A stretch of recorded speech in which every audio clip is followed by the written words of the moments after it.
There was nothing in the world Matt Simmons hated more than nagging, which was unfortunate since his twin sister had lately turned nagging into a full-time occupation. "No more doctors, Mara. I'm done."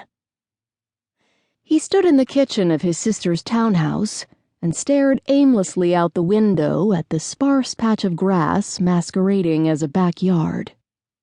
Not that he was particularly interested in the yard work waiting for him. It was just better than facing his sister when she was nagging him about something. "This is important. This is your health." Mara tugged on his arm until he turned around. "I'm worried about you." Her brown eyes were soft as she looked him over from head to toe. Despite his annoyance, he felt his resistance crumbling. His first conscious memory was of looking into Mara's eyes, so they were pretty much impossible to ignore.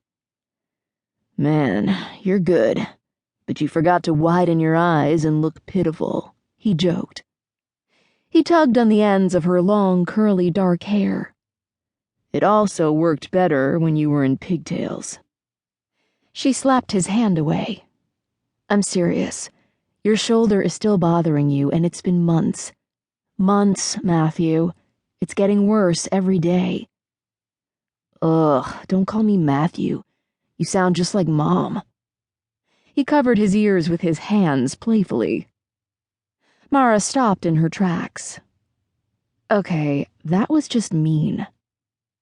He laughed until his sides hurt, and eventually Mara joined in. Their mother was notoriously self-absorbed and critical. Usually, any comparison to Carolina Simmons was enough to earn him either the silent treatment or a smack on the head. "That probably was a little below the belt, but I have to work with what I've got over here. You're trying to force me to let a bunch of sadists poke and prod me again. There has to be something besides surgery. No more needles, thanks." "I understand. I don't want you to go back to the hospital." "Well, where do you want me to go then?" Matt asked. "A physical therapist." Mara smiled triumphantly. "There's no needles involved." "That's the same damn thing, and you know it." "No, it's really not. Plus, you know her. Remember our babysitter, who used to live 3 streets over when we lived in Vienna?" "What? The pudgy girl with the glasses? Are you kidding?" Mara made a face at him. "Be nice. She's a physical therapist in Northern Virginia now. Anyway, she promised to work you in on Wednesday. I've heard she's some kind of miracle worker." She turned and dug through her purse until she found her phone.